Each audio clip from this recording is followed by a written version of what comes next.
George Kilpatrick, Inspiration for the Nation, celebrating people we feel good about. Dr. Lawrence Jackson is a marriage and family therapist. He's in private practice. You can find his work at theblackmaletherapist.com. Yes, the brother is a black male, and he specializes in his practice, among other things, supporting marginalized communities, including communities of color and the LGBTQ plus community, making all communities feel comfortable in an inclusive practice that recognize their specific needs, among other things. He's a former assistant professor at the University of Nevada, Las Vegas. And so he's a good friend of our program, and I consider him a good friend as well, colleague who is really about making mental health services accessible. And I want to say accessible because first we have to recognize that we need support, and then we also have to then recognize that it's okay to not be okay. And we met a couple of years ago, I think it was 2019, if I'm not mistaken, where we talked about We Are Not Okay, Black Men Healing and Conversation, where we talked about the fact that you don't have to be okay. And so there a lot of attention, Dr. Jackson. I could call you Lawrence. Can I call you that? Yeah. A lot of attention has been focused on this topic of mental health, and from a variety of different angles. And then one of the catalysts for this conversation was in a recent episode of the show P-Valley, where a character has just been released from jail. He's been in jail for 10 years, and he comes into the pandemic. He comes into a George Floyd type killing of a black man. And we also learned that there was some unresolved childhood trauma. I say unresolved, right? Because it was very, and so we see this man go through this journey, among other things, right? But that's not the focus of this conversation, right? But we see this man go through this journey, and then it ends up tragically, right? So if you didn't see the episode, we'll just say that when you start the episode, there's a warning that there's explicit scenes of suicide. So suicide obviously is the result of thinking that is not addressed. So that was like a 9-minute introduction, Dr. Lawrence Jackson. Welcome back to Inspiration for the Nation. And you can pick up anywhere you want along that continuum, but I'll give you a launching pad if you want, which is so you go away, you pick up wherever you want. No, I mean, I think you touched on a lot of different things. And one of the main reasons why I'm doing the work that I'm doing and the type of work that I'm doing is because of recognizing the amount of trauma historically, institutionally, that we as Black individuals or brown individuals face. I think about even the mantra of we got to be twice as good to be recognized, and always going above and beyond.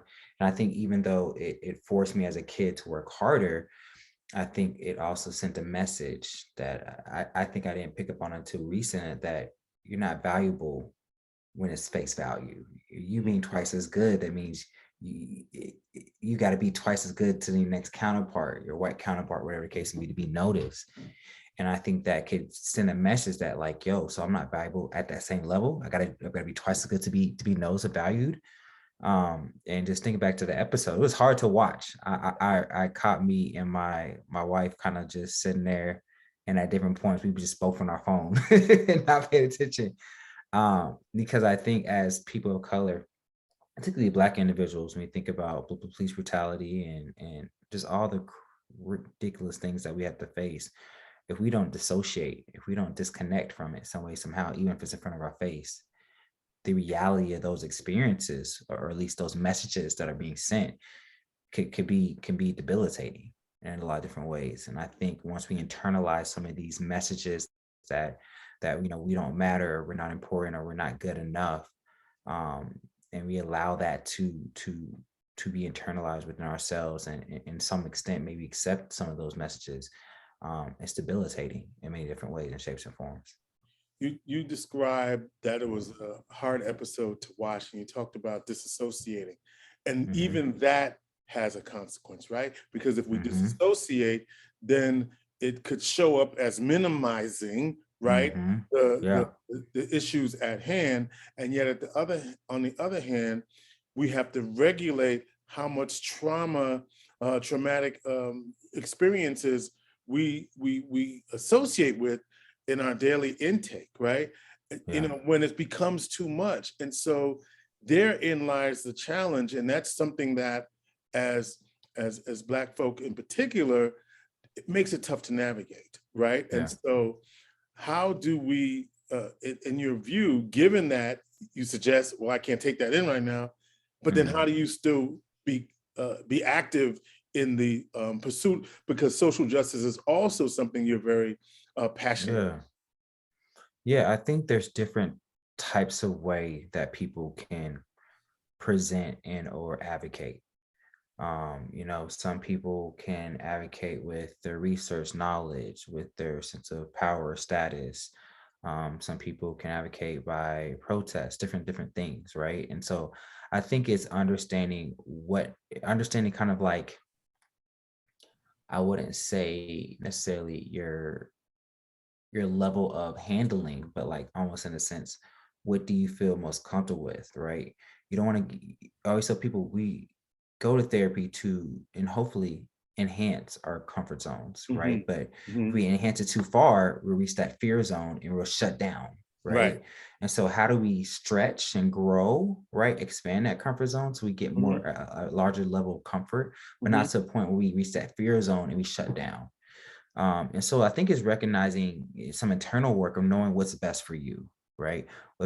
For me, I know that my advocacy for social justice looks some different ways than maybe one of my friends or things like that, right? Hmm. And doesn't mean one's better than the other. It's just that we recognize that we have to penetrate many different spaces at many different ways to address this complex issue. It's not complicated. It's Right. just complex. There's many layers to it. And if we just only address one layer, we're missing the other aspects of it that I think we also have to, bring in with waves to make changes. So I think it's to recognize kind of internally, like, what can you handle? Doing a check-in with yourself. A lot of times when I'm working with players in particular, a lot of times we talk about is doing self check-ins, right? There's internal battles that we face on the day to day. Yeah. Let me pivot and pause. You said Mhm. working with players. Detroit Pistons. Did I get that right? So yeah, I did some work with the Pistons, or do some work from time to time with the Pistons as well. But I also do work also in the NFL to some extent and things like that, and just players in general, um, across the board. Yeah, and that's also being sort of a sounding board for them, or providing. Mhm. What kind of support do you provide for players? Yeah. So with players in particular, a lot of sports performance and wellness. So for this past season, I was the psychotherapist in the NBA G League for the Motor City Cruise, which is Mhm. affiliated by the Detroit Pistons. And a lot of the times when I was working with players in particular, we had a lot of conversations about kind of internally what's going on with them on the court, but Mhm. also how external things outside the court can influence their game on the court, right? And so we always say we practice to make instinctual decisions. And what we really mean by that, or what coaches probably mean by that, is being present. If you Mhm. just play your game, play within your game, right? You're not trying to do too much. You're just being fully present. You're not thinking too much. You're not thinking too little. You're just kind of going your way, right?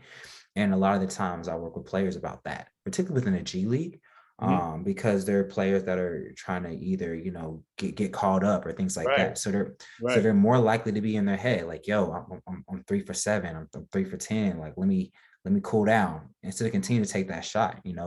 It's a lot of times it's not about if the shot goes in or not. It's just a good shot or bad shot. Are you playing within your game?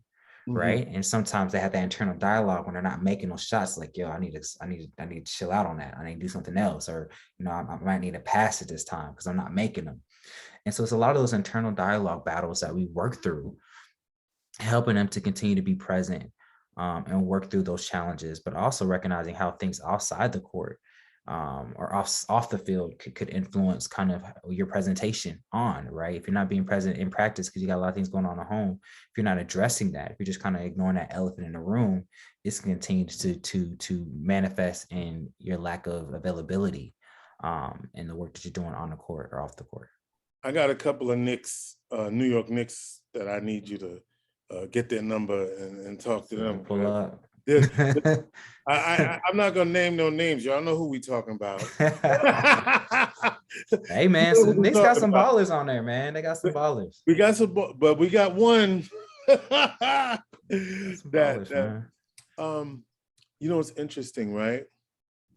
Because as you were talking, I was thinking about players and NBA, and then it got to me to thinking about the luxury of being able to think about self-care. I was talking to someone about self-care and mental health, and they said that's a luxury. So if you, you know, so Doc, Like if you, by the way, talking to Dr. Lawrence Jackson, the blackmaletherapist.com, he's in private practice based in Vegas. Do you take clients nationwide or just in Vegas? So I'm licensed for psychotherapy in Nevada and Florida in particular. So when I do sports performance in particular, that's a little bit different. And so I can kind of do that within anywhere. Anywhere, but for your private, for the marriage family therapy piece, that's Florida and Nevada. And so psychological support. So, and I'm thinking of people, you know, let's talk about privilege, and let's talk about Black folk who have privilege, who can think about therapy, who can think about mental health support and things of that nature. And then for those there, how am I going to eat tomorrow? I can't think about that, but that the most, right? So contextualize, help me help those folk who don't even think I could even think about that, or I don't have the luxury or the privilege to think about checking myself. And I'm going to specifically talk about our brothers. Yeah, I want to go to some theoretical foundations first with that. Okay. So it's this thing called Maslow's hierarchy of needs. Yes. You ever heard of that? Okay, yes. Right, you know, so you know, it's like a pyramid, and at the bottom it's like physiological needs, safety needs, security. Then as you go up, you go to self-actualization and things of that sort. Right. And I started even conceptualizing players and stuff like that in that same way. You know, when players are on the trading block, you know, they don't have that safety security needs. They're not going to be reflective and worry about different aspects of the game. Then their basic needs are not being met right now. You know, they're not comfortable with that space. And the exact same way, I think it can translate to many of us, is that you're right.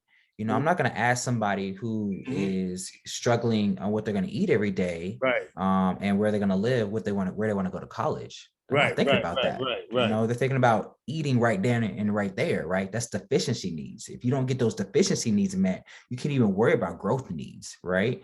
And growth needs, therapy is an opportunity to grow. So again, if you don't have some of these basic needs met, that it's going to be harder for you to benefit at a high levels with therapy, 100%. Sometimes those needs are not met because we don't understand what we're doing to perpetuating that cycle that are not allowing those needs to be met. Sometimes those needs need to be met because we need vulnerability. We need to be able to ask for help.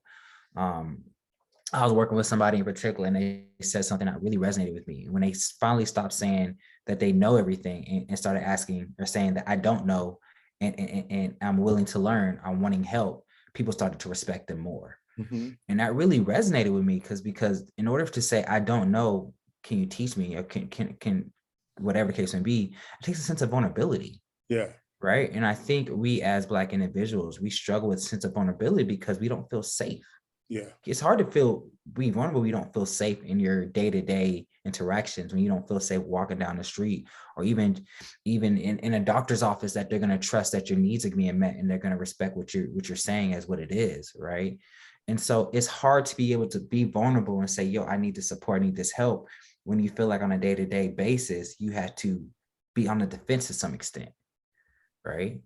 And so I think that's a big thing. I think it's a big challenge. But when you take in consideration the people that are able to at least get to a space where the deficiency needs are being met and they're able to work on that growth, that's a beautiful place to be in. Right. But it takes time to access those resources, access to things that allows you to even get to a space where you can identify that, yo, I need to work on this. Oh, I can pinpoint this, because you're not worrying about the day-to-day needs that are not being met.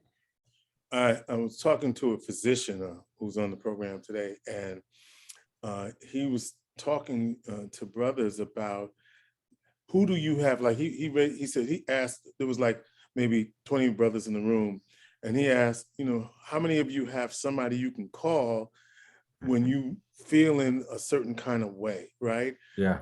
And one of the persons said, well, I got God, right? I could talk to God, right? Yeah. Yeah. And so, and he talking because Jesus can take all my worries and he can take my burdens away in his particular faith tradition, right? Yeah. And you know what I thought about? I said, well, what do you do when Jesus is not enough? How now? Just even asking that question, because Yeah. in the faith tradition, Jesus is your It's all in all you all, need.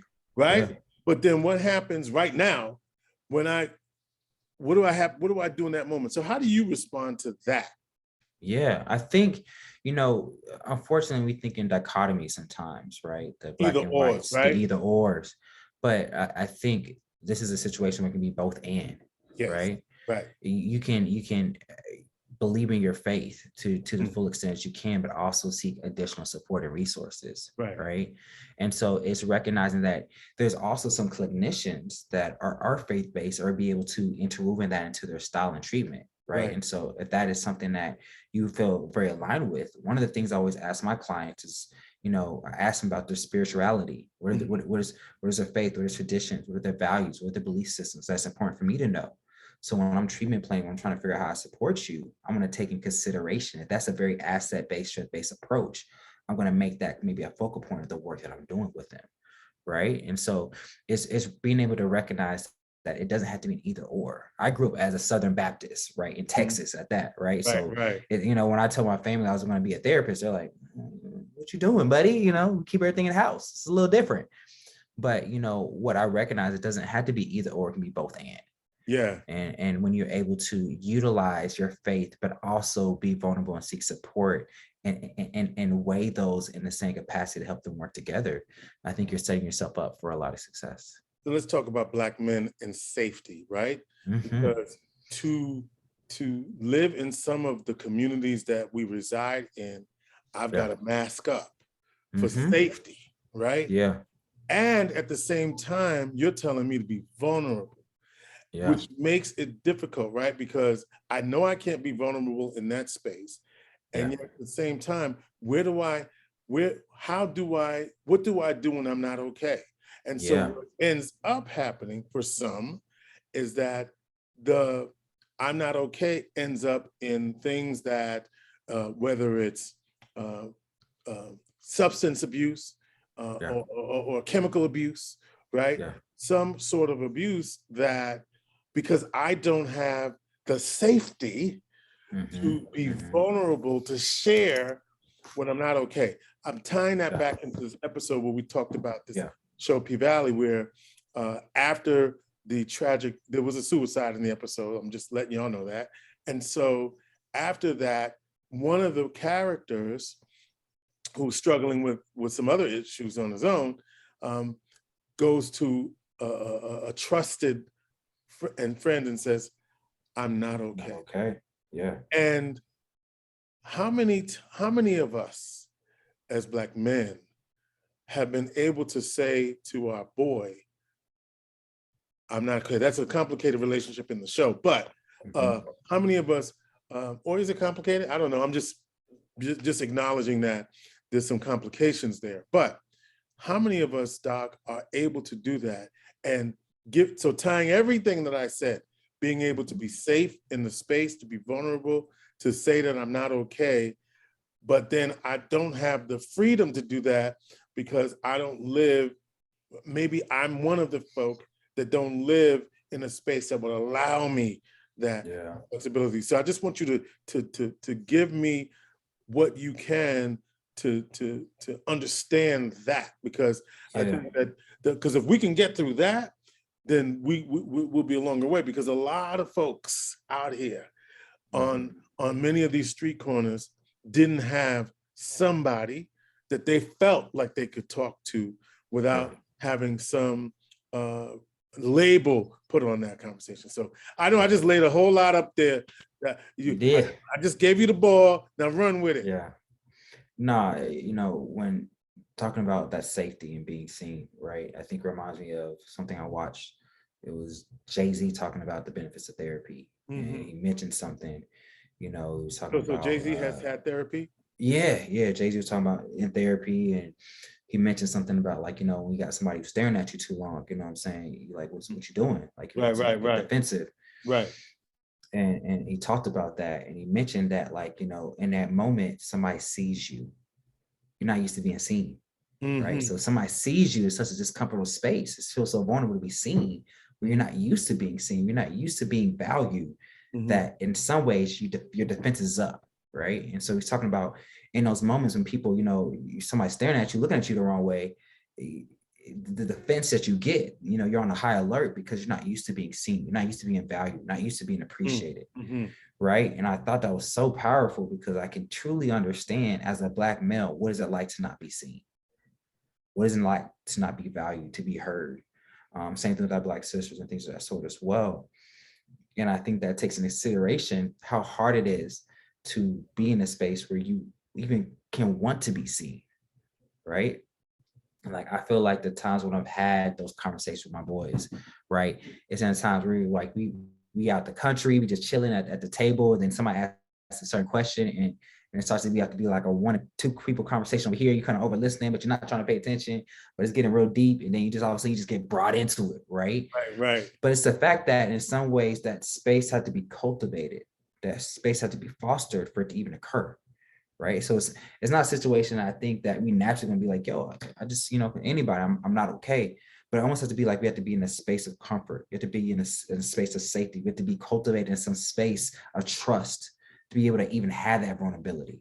Mm-hmm. And I don't think just natural trust, right? I think trust in some ways, I always tell people, you can't, it's hard to trust people more if you don't get them more opportunities to trust. It's a frequency thing to some extent, but almost in the sense of like, trust that your insecurities will be safe.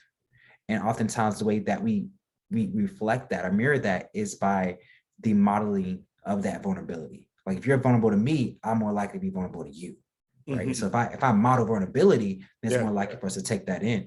But somebody has to be willing to start that. Right? If nobody's not willing to start that, it's tough. I'm all over that. I love that because I noticed that if you do that to me first, then I'm more likely.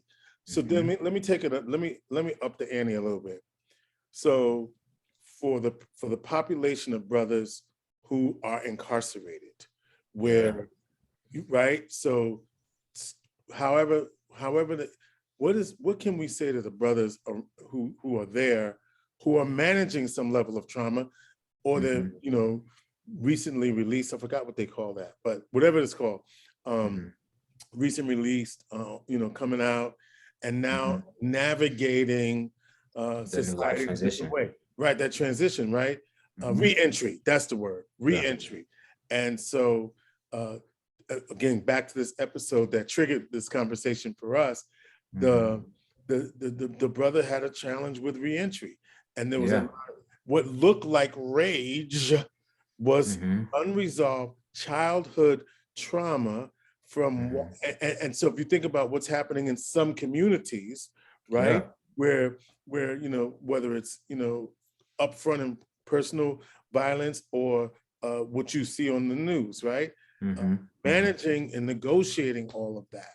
So how do we help? How do we connect those two? I think it's extremely tough, right? And I think as you think about the character re-entering society, right? And then, I can only imagine being incarcerated, right? We got to think about it.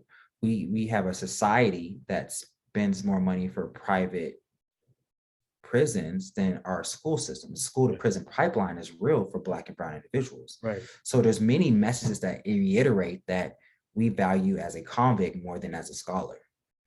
Right. And so whatever that may mean, harsher punishments than other individuals, right? And even understanding how some of those individuals who are making these calls don't even see them as a human. I see them as a person. And so there's a reiteration of I'm not valuable.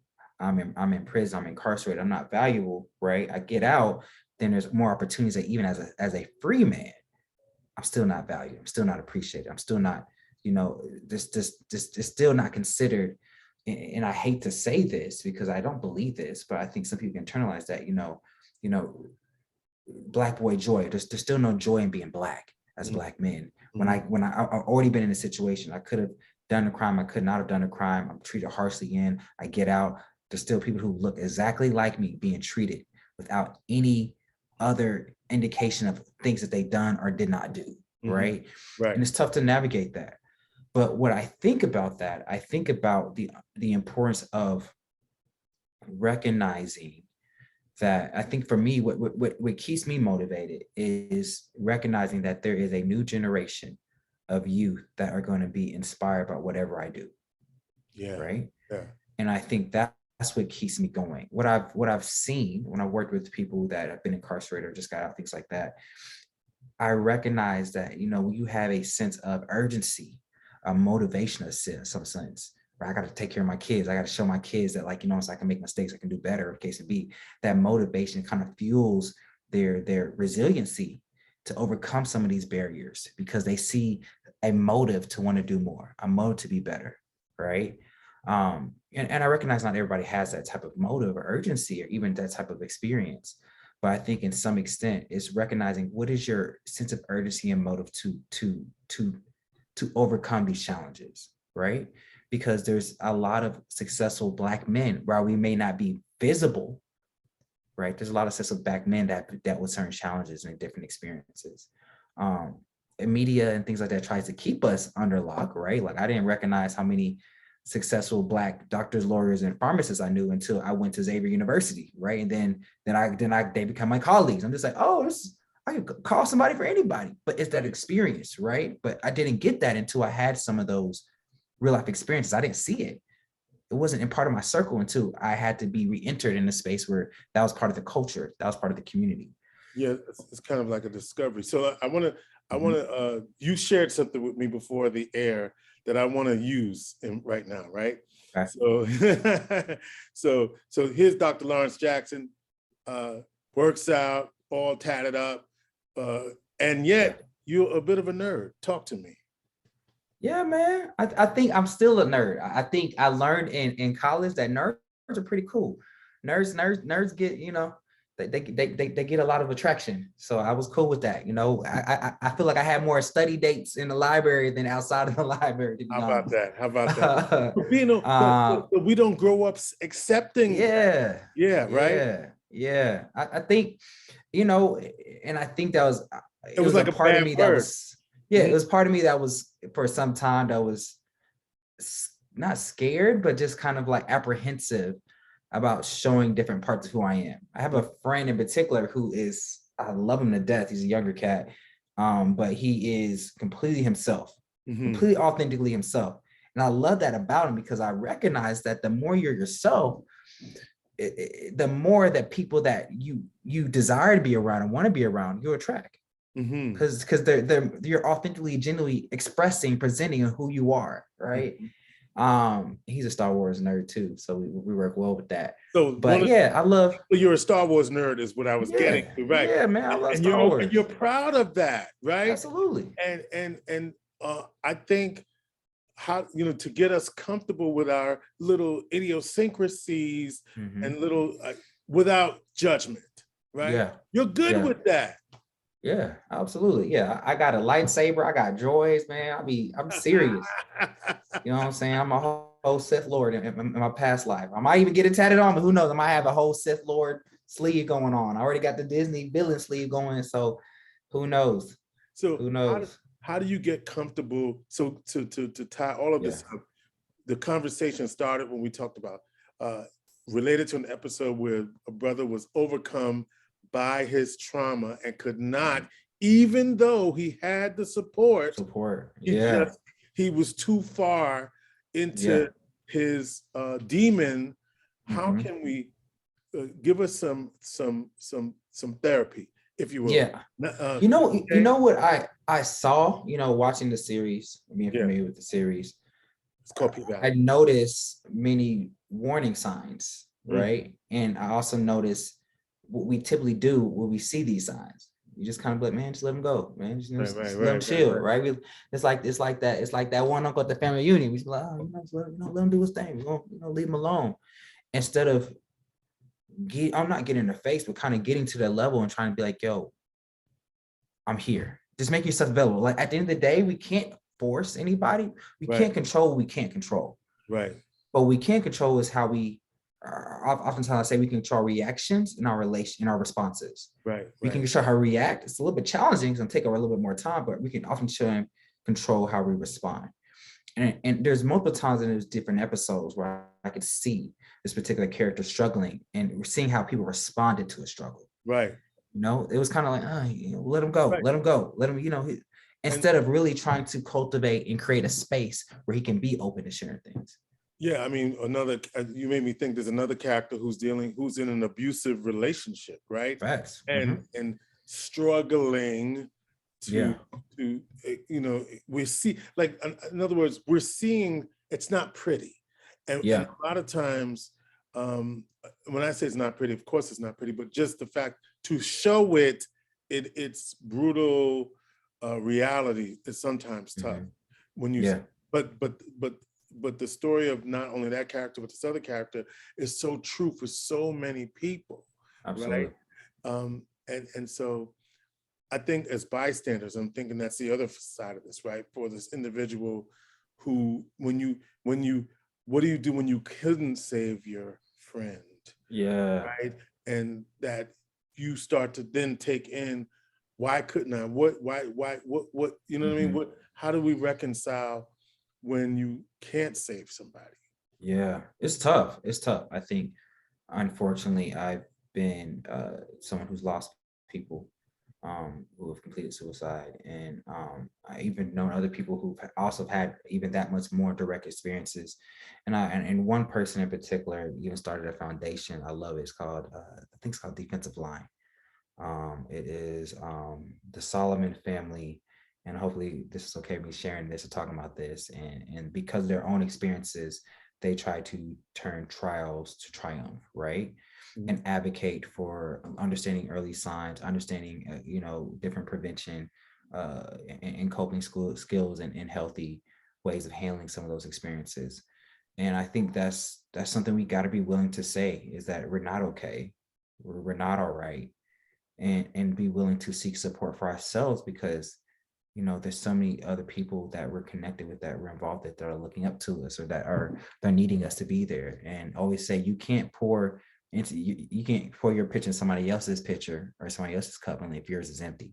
And so you got to be willing to pour it back into yourself, and you got to be willing to address the needs that you have, including, if you're not okay, addressing those needs, addressing those areas in order to heal yourself, so that you can continue to heal other people, or at the bare minimum, continue to give more for their cups as well. Dr. Lawrence Jackson, blackmaletherapist.com. Any final thoughts?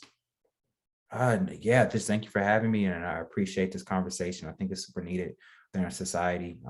And whether we're individual athlete, coaches, players, families, couples, whatever case may be, I think we all have very similar issues and concerns. We're all humans at our core.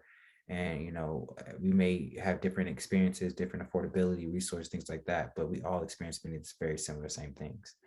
And so recognizing that. And you've said this publicly, so I'll say this: you're someone who also has Love used therapy. therapy as a healing tool. So individual, couple, all that. We a fan in this household for sure. Listen, Dr. Lawrence Jackson is a therapist in private practice, the blackmaletherapist.com. We appreciate you, Doc, and continue good work. Appreciate it. Thank you so much. Inspiration for the nation.